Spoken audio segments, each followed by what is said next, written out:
Welcome to my channel. Lecturer और exam की test की प्रिपरेशन के हवाले से हमने ये प्लेटफॉर्म स्टार्ट किया हुआ था। क्वांटम मैकेनिक्स के ये इन्वेलप था, इसके अंदर मेरे सारे इंपॉर्टेंट जहाँ से मैंने प्रिपरेशन की थी, ठीक है, मेरे नोट्स पड़े हुए थे, तो मैंने सोचा आप लोगों के साथ शेयर करूँ ताकि आपकी भी हेल्प हो। और किसी भी तरह के टेस्ट की एग्ज़ाम की प्रिपरेशन कर रहे हैं उनमें ये नोट्स आपकी हेल्प करें, ठीक है। तो स्टेप बाय स्टेप लेके चलेंगे और बहुत इजी वे में इसी वीडियो में कोशिश करूँगा जस्ट वही की पॉइंट्स आप लोगों के साथ शेयर करूं जो आपकी हेल्प करें। एक्स्ट्रा चीज़ें हम स्किप करते जाएंगे। यहाँ से बेसिकली हम क्वांटम मैकेनिक्स को क्विकली रिव्यू करेंगे।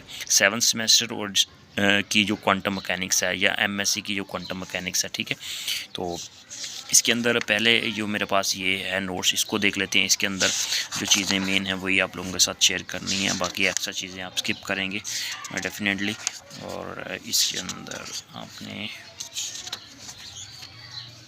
आपने बात याद रखनी है, इंपॉर्टेंट एमसीक्यूज आता है। ट्रांजिशन और reflection is equal to 1, T plus R is equal to 1 की इक्वल होता है। ये पॉइंट आपके लिए इंपॉर्टेंट है, हेल्प करेगा, ठीक है। और इसके अलावा एक्स्ट्रा चीज़ें आपने स्किप करनी है। यहाँ से ये वाला आपने याद रखना है, ठीक है। Energy is equal to n square pi square h cut square over 8m square. ये यहाँ पे कांस्टेंट है, एच प्लस कांस्टेंट है, ठीक है। तो ये वैल्यू एनर्जी की वैल्यू यहाँ से हम कैलकुलेट कर सकते हैं easily by using this formula, ठीक है। और क्योंकि ये पीपीएससी के अंदर क्वेश्चन पहले एमसीक्यूज वगैरह बना हुआ है, आया हुआ है, और इसके अलावा यहाँ से आपने चीज़ें ये करनी है, ठीक है।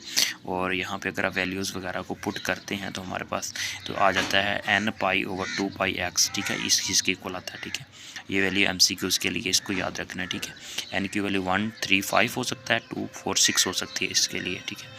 और फर्दर अगर हमारे पास पार्टिकल इन अ बॉक्स की बात करें तो इससे रिलेटेड एमसीक्यूज आया हुआ है। तो इसका रिजल्ट मैं आपको बता देता हूँ कौन सा एमसीक्यूज यहाँ से पूछा हुआ है। तो ये वही वैल्यू आई हुई है, n square pi h cut square 2ml square, ठीक है। ये भी एनर्जी की वैल्यू ही है, इसको आपने याद रखना है।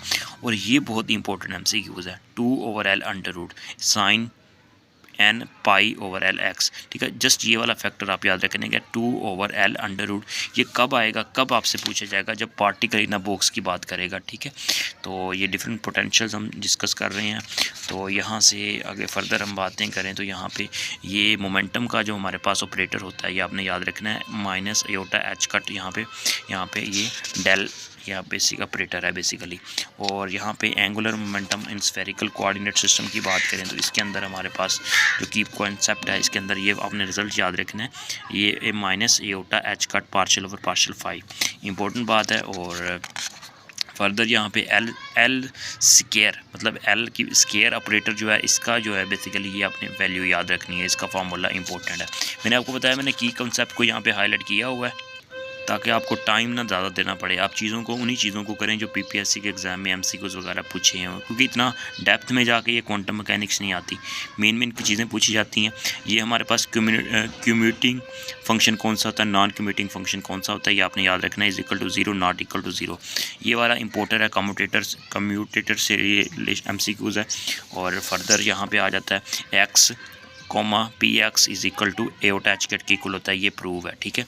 और बाकी एमसीक्यूज वगैरह आ जाते हैं, ठीक है, ये आपने याद रखना है। और बाकी और इसके अलावा बाकी जितने भी रिजल्ट्स वगैरह होंगे वो उसका रिजल्ट 0 ही आता है, ठीक है। अगर हमारे पास आ जाता है एक्स पी एक्स आएगा तो उसका एयोटा एच कट आएगा। इसके अलावा हमारे पास थर्ड केस की बात करें तो 0 रिजल्ट आता है, फोर्थ में भी 0 आता है। फर्दर भी हमारे पास जितने भी हमारे पास इस तरह का कोई रिलेशन होगा तो वो 0 रिजल्ट ही आता है मोस्टली, ठीक है। तो जस्ट एक केस ही है जिसमें हमारे पास इसका कुछ ना कुछ आंसर आता है। एल जेड ऑपरेटर जो होता है इसका आपने रिजल्ट याद रखना है। वो रिजल्ट आपने कौन सा याद रखना है, वो ये minus aorta h cut partial और पार्शियल 5, ठीक है। और यहाँ पे फर्दर इसको अगर हम यहाँ पे वैल्यूज़ वगैरह पुट करें तो आंसर आ जाता है इसका लैम्डा एम एच कट। ये इंपॉर्टेंट वैल्यू है, जिसको आपने याद रखना है, पीपीएससी का एमसीक्यूज है। तो ये भी एक इसका रिलेशन बनता है। तो बाकी इसके अंदर हमारे पास ये था एल हमारे पास था एल जेड का ऑपरेटर था, ठीक है। और ये हमने यहाँ पे डिस्कस किया। और नॉर्मलाइजेशन कंडीशन अप्लाई करेंगे तो एम एच कट के इक्वल आ जाएगा रिलेशन हमारे पास, ठीक है।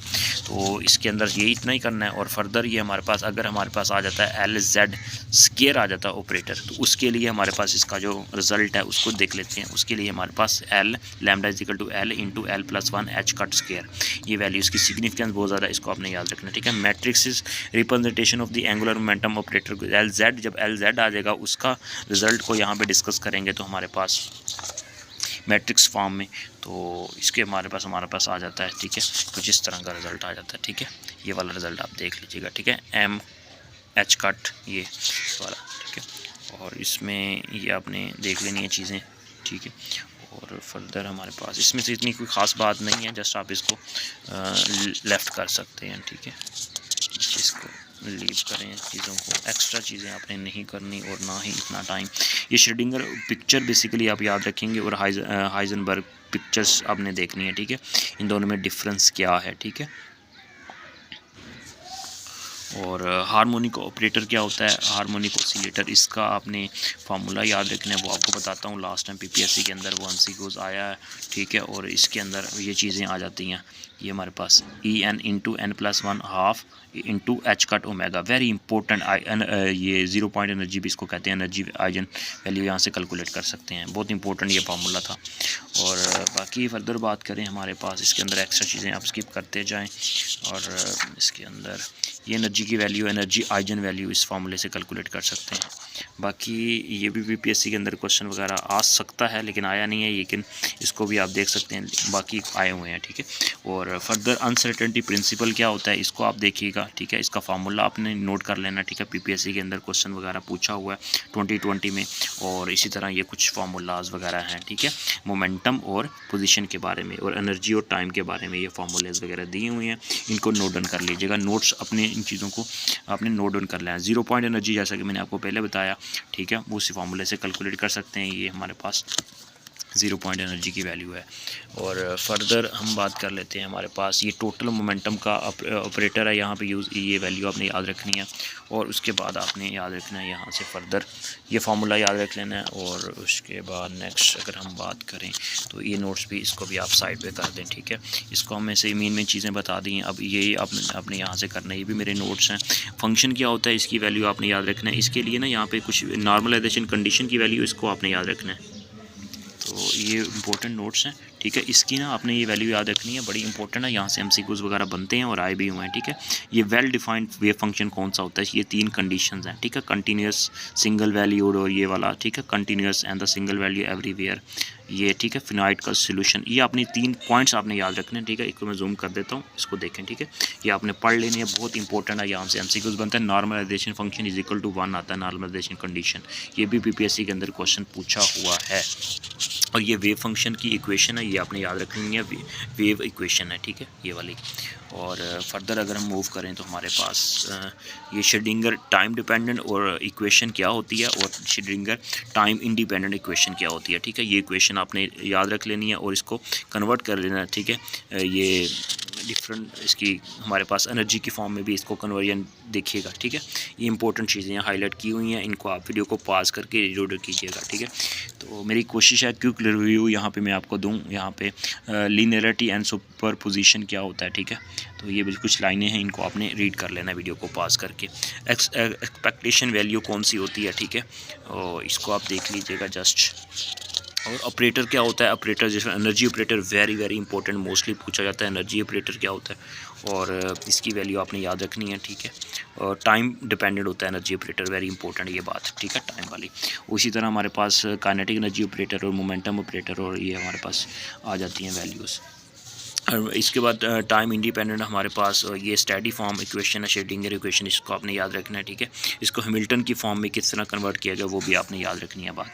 उसके बाद आइजन, और यहाँ पे eigen function, eigen value, eigen functions क्या होता है ये आपने याद रखनी है, वैल्यू इंपॉर्टेंट है। और ये मैंने पहले बता चुका हूँ, इसकी वैल्यू आपने पुट करके निकाल लेनी है किसी भी उसके लिए नंबर के लिए, ठीक है। और उसके बाद फर्दर हमारे पास कुछ चीज़ें आ जाती है, ये वेरी इंपॉर्टेंट है, हैमिल्टन की फॉर्म में ये हमारे पास श्रेडिंगर इक्वेशन लिखी हुई है, ये लास्ट टाइम पीपीएससी के अंदर ये भी क्वेश्चन पूछा हुआ था। बाकी ये यहाँ पे टेबल की फॉर्म में यहाँ पे डिफरेंट ऑपरेटर दिए हुए हैं, ठीक है। ये आपने नोट डाउन कर लेने हैं, मोस्ट इंपॉर्टेंट है। और पार्टिकल इन अ बॉक्स के बारे में आपको मैं रिज़ल्ट पहले बता चुका हूँ। यहाँ पे हमारे पास आता है 2/L under root sine n pi x/L। ये वेरी इंपॉर्टेंट है, इसकी वैल्यू 1 2 3 अप टू सोन हो सकती है। तो बाकी यहाँ से और यहाँ पे L की वैल्यू L/2 आ जाएगी। इसको फर्दर सॉल्व करते हैं, हमारे पास एग्जांपल है, ठीक है। एग्जांपल को सॉल्व करें, उसी टॉपिक को यूज़ करते हुए L/2 आता है, ठीक है। और फर्दर यहाँ पे ये टनलिंग इफेक्ट क्या होता है, टनलिंग इफेक्ट इसको देखिएगा, इसकी डेफिनेशन करनी है आपने, ये आपसे पूछा जा सकता है। और इसके बाद ये हमारे पास हार्मोनिक ऑसिलेटर का फार्मूला आपको पहले भी बताया, इसको देख सकते हैं, नोट्स के अंदर भी बताया। इसकी ये आपने पॉइंट्स को याद रखना है, ठीक है, वेरी वेरी इंपॉर्टेंट है, ये हमारे पास आ जाता है। और ये वैल्यू बहुत इंपॉर्टेंट है, पहले भी मैंने बताई है, पीपीएससी के अंदर ये क्वेश्चन पूछा हुआ है, मैं रिपीट कर रहा हूँ, पूछा हुआ है। और ये 0 पॉइंट एनर्जी की वैल्यू आपने याद रखनी है, ठीक है। 0 अगर इस फार्मूले के अंदर एन की वैल्यू 0 पुट करेंगे तो हमारे पास आ जाएगा 0 पॉइंट एनर्जी की वैल्यू बन जाएगी, ठीक है। तो ये इंपॉर्टेंट चीज़ें थी, मैंने आप लोगों के साथ शेयर की हैं, तो इनको आपने नोट डाउन कर लेना है, ठीक है। बाकी ये जो नोट्स हैं, ये मैंने नोट्स बनाए थे, इसको आपने वही 0 पॉइंट एनर्जी की वैल्यू आपने इसके अंदर याद रखनी है। बाकी इसके अंदर वही चीज़ें हैं, ठीक है। ये मैं आपको दिखा देता हूँ, यहाँ पे इसकी वैल्यू की इंपॉर्टेंट बहुत ज़्यादा है, ये वाली 0 point energy 1/2 H cut omega, ठीक है। वेरी इंपॉर्टेंट, पीपीएससी के अंदर ये क्वेश्चन पूछा हुआ है, इंपॉर्टेंट बात है, 22 के अंदर भी और 20 के अंदर भी ये पूछा हुआ है। बाकी ये इस नोट्स के अंदर कुछ एक्स्ट्रा चीज़ें थी, उसको हम छोड़ देते हैं। बाकी ये पोटेंशियल स्टेप वगैरह ये मैंने आप लोगों को पहले बता दिए, ठीक है, इसको भी स्किप कर देते हैं। और एंगुलर मोमेंटम वाला टॉपिक के अंदर जस्ट ये एंगुलर मोमेंटम का ऑपरेटर आप याद रख लेंगे, ठीक है। बाकी इसके अंदर कुछ चीज़ें जो मैं बता देता हूँ, जो 1-2 MCQ बनते हैं, उसको आप रीड आउट कर लीजिएगा, ठीक है। वो यहाँ पे आ गए हैं, ठीक है, इनको कर कीजिएगा, ठीक है। इस पैराग्राफ को आपने पढ़ना है वीडियो को पास करके, ठीक है, वेरी इंपॉर्टेंट बात है, इसको भी हम साइड पे कर देते हैं।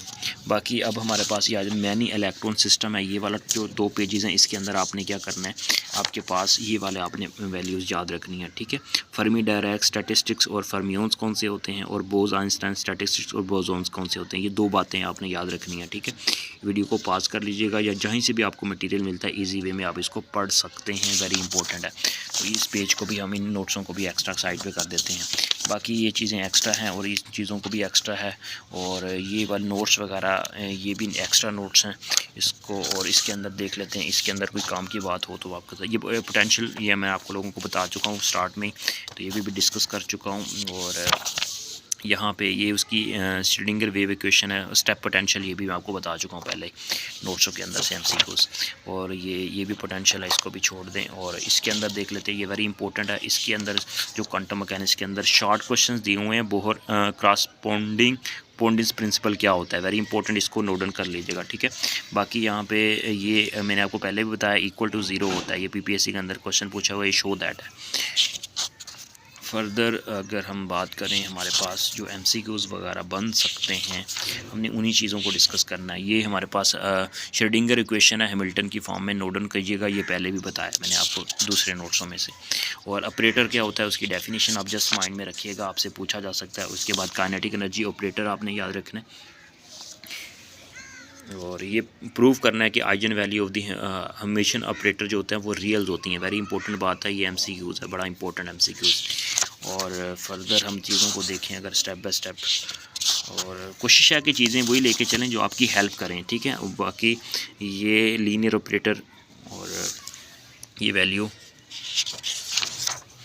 और ये डी ब्रोगली हाइपोथेसिस क्या होता है, इसको आपने देखना है। और इसके बाद ये ब्लैक बॉडी रेडिएशंस का कंसेप्ट और प्रॉपर्टीज़ ऑफ हर्मिशन ऑपरेटर, ये मैंने आपको बताया कि ये ऑर्थोगोनल, ये इसकी तरह फर्दर ये हमारे पास इसकी वैल्यू याद रखनी है। ये स्टीफन्स बोल्ट्जमैन कांस्टेंट की, स्टीफन्स कांस्टेंट की वैल्यू याद रखनी है। और इसके बाद ये शार्टर वेवलेंथ, ये अपनी वैल्यू याद रखनी है, इसकी वैल्यू, ठीक है। और ये वेन डिस्प्लेसमेंट लॉ को देखना है, वेन डिस्प्लेसमेंट लॉ क्या होता है, ब्लैक बॉडी रेडिएशन से रिलेटेड है। और ये प्रूफ, ये आपने MCQ उसको देख लेना है, ठीक है। और उसके बाद जो इम्पोर्टेंट चीज़ें हैं, और इसमें कौन सी चीज़ें हैं, ये वेरी इंपॉर्टेंट है, इसको आपने पढ़ लेना है, ठीक है। The density was used by the which the scientist, ये मैक्स बोर जो था इंट्रोड्यूस किया था, इसने क्या यूज़ किया, इसने प्रोबेबिलिटी डेंसिटी को यूज़ किया था, वेरी इंपॉर्टेंट, मैक्स बोर ने, वेरी इंपॉर्टेंट है क्वांटम फिजिक्स के अंदर। उसके बाद ये वाला थ्योरम आपने याद रखना है, ठीक है। थ्योरम क्या होता है, एरफेस्ट थ्योरम क्या होता है, और ये प्रूव आ गया हमारे पास, ये पहले मैंने आपको बताया नोट्सों के अंदर, ये भी इंपॉर्टेंट है। बाकी हमारे पास ये ऑपरेटर है, एनर्जी ऑपरेटर, मोमेंटम ऑपरेटर, ये फिर बात रिपीट हुई है। तो ये कुछ कॉमन चीज़ें हैं मैंने हाईलाइट कर दी हैं। एल क्रॉस एल ये किस चीज़ को बोलता है, aorta H cut L equal, ये MCQs वगैरह चीज़ें हैं, ठीक है। बाकी इसके अंदर कुछ 2 MCQs हो रहे हैं, ये भी अगर एल जेड होगा तो एम एच कट के इक्वल होगा, और एल स्केयर होगा तो L into L plus 1 H cut phi के ऑपरेटर के इक्वल होगा। ये कुछ इंपॉर्टेंट नोट्स है, सारे नोट्स मैंने आप लोगों के साथ शेयर किया। उम्मीद करता हूँ कि चीज़ें आपको अंडरस्टैंडिंग हुई होगी। तो ये मेरे नोट्स थे, तो अभी इसको वापस डाल देते हैं, और अगर ये नोट्स चाहिए हो तो आप मुझसे कॉन्टैक्ट कर सकते हैं, फ्री आपको डिलीवर कर दूँगा, ठीक है। और डिलीवरी चार्जेस आपके होंगे। बाकी जो इसके MCQs वगैरह जो होंगे वो मैंने आप लोगों के साथ शेयर कर दिए हैं, इंपॉर्टेंट MCQs जो थे। और कोई भी क्यूरी वगैरह हो तो मुझे कमेंट सेक्शन में कमेंट करें, और चैनल को सब्सक्राइब कर लें, ताकि ये नोट्स आपके एग्ज़ाम में, आपके किसी भी तरह के कॉम्पिटिटिव एग्ज़ाम की प्रिपरेशन कर रहे हैं उनमें ये हेल्प करें। All the best, take care.